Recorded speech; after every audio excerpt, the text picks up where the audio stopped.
Bonjour tout le monde, bonjour Sarah. Bonjour Denis. Est-ce que ça va? Oui, merci, très bien. Merci de me recevoir en tout cas. Merci à toi surtout. On est là aujourd'hui pour parler de la violence dans le milieu de l'handicap.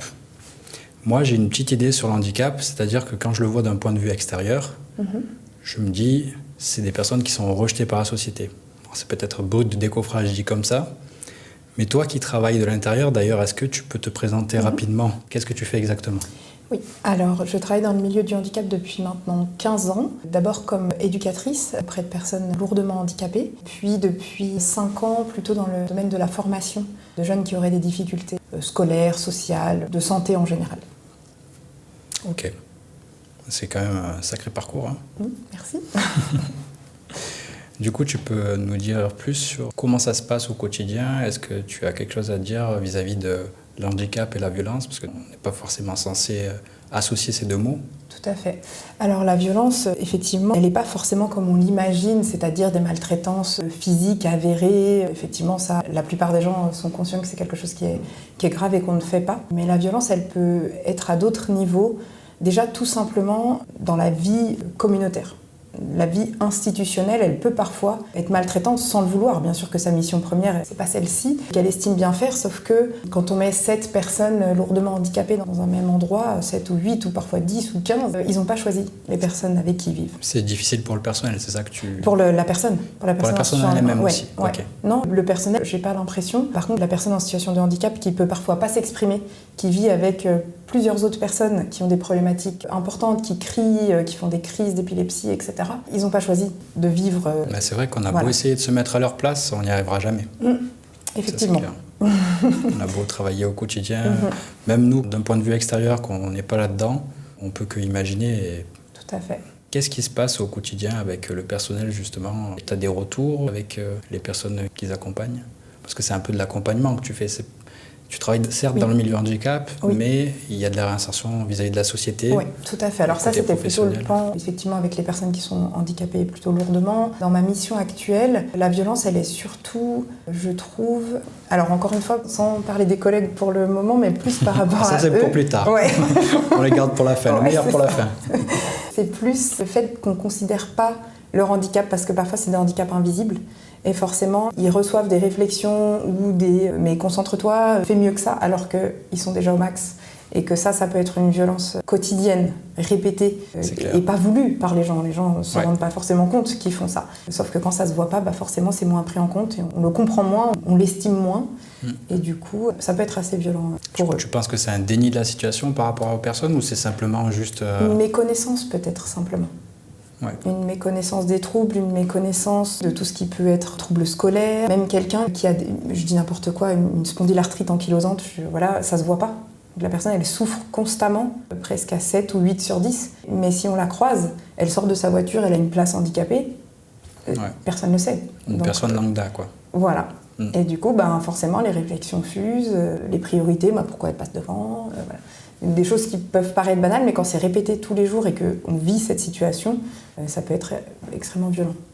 Donc on peut dire que c'est plus difficile pour les personnes qui sont dans cet état d'esprit, mais pas forcément pour les personnes qui, eux, sont avec un siège roulant, où ça se voit physiquement parlant. Exact. C'est d'autres formes peut-être de violence, mais là, pour le coup, quand ça se voit pas, ils sont attaqués. C'est comme si on leur disait « ça n'existe pas ».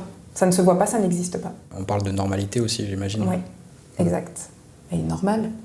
Oui. Ouais. Qu'est-ce que c'est la définition de normal? Oh là là, on pourrait... T'as combien de temps, Denis? Non, on va rester restraight pour mais aujourd'hui. effectivement, on tente de mettre les gens dans des cases. Qu'est-ce qui est normal, qu'est-ce qui ne l'est pas? Au final, j'ai pas forcément la réponse. Je constate juste qu'il y a des gens qui subissent des remarques quotidiennes et que pour moi, c'est une forme de violence. Elle n'est pas forcément physique, mais c'en est une quand même.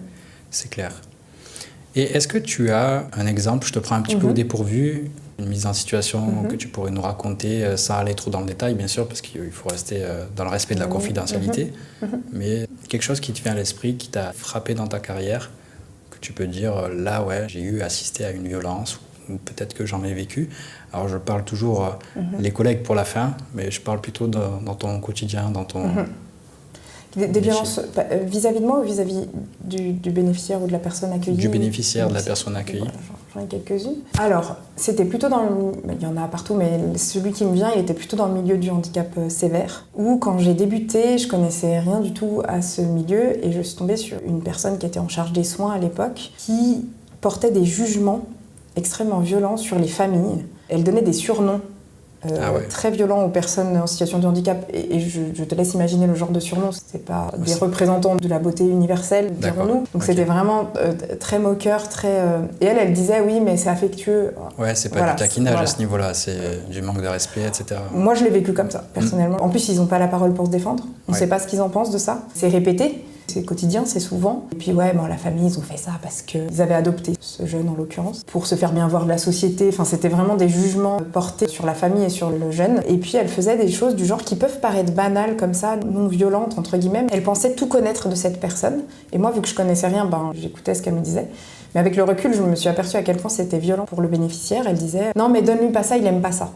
Donne-lui pas cette nourriture, il aime pas. » En fait, c'est parce qu'une fois, il n'avait pas voulu, peut-être, j'en sais rien, il avait mal au ventre, il était contraint, je ne sais pas. Il y a d'autres raisons. Voilà, peu importe.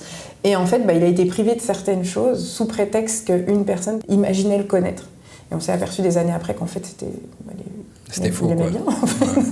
Et puis même, les goûts peuvent changer. J'aimais pas le vin, j'aime le vin. Enfin, voilà, comme quand on est enfant et adulte, ça change. Donc, exactement.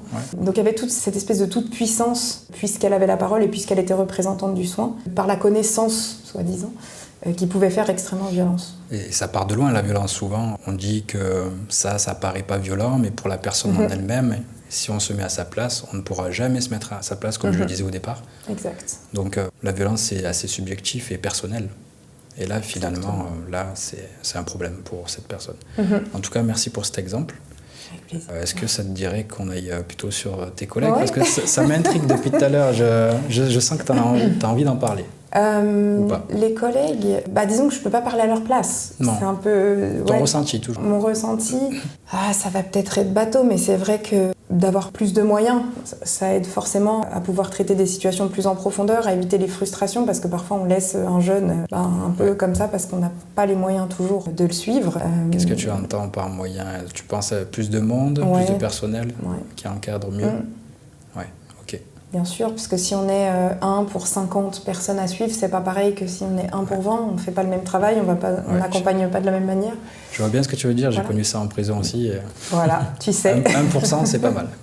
Mais voilà, c'est un monde idéal aussi, et on essaye de faire au mieux avec ce qu'on a. Avec les moyens du bord, exact. Mais c'est vrai que parfois, la violence, ça peut être des frustrations ressenties de manière répétée.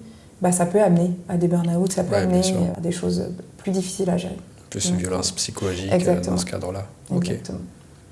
Très bien. Et puis, qu'est-ce que tu pourrais me dire justement sur la violence dans le milieu de l'handicap en général, à celles et ceux qui nous écoutent, leur dire un petit message dans le sens faites plus attention, ou tu serais plutôt à dire prenez le temps de les connaître. Tu vois, Alors, je serais sans prétention. Oui, bien sûr.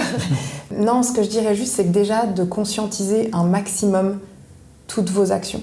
Chaque action que vous faites, se demander pourquoi je le fais. Essayer de demander un regard extérieur aussi sur nos pratiques, parce que parfois on ne se voit pas travailler et on fait des choses un peu par automatisme sans faire attention. D'avoir ce regard un peu méta sur sa pratique, ça aide à éviter pas mal de situations de violence. D'avoir des moments de supervision, d'intervision, d'essayer de discuter entre professionnels de certaines situations difficiles, ça peut aider aussi. Mais vraiment d'essayer de faire chaque acte en conscience. À mon avis, ça limite sensiblement le risque.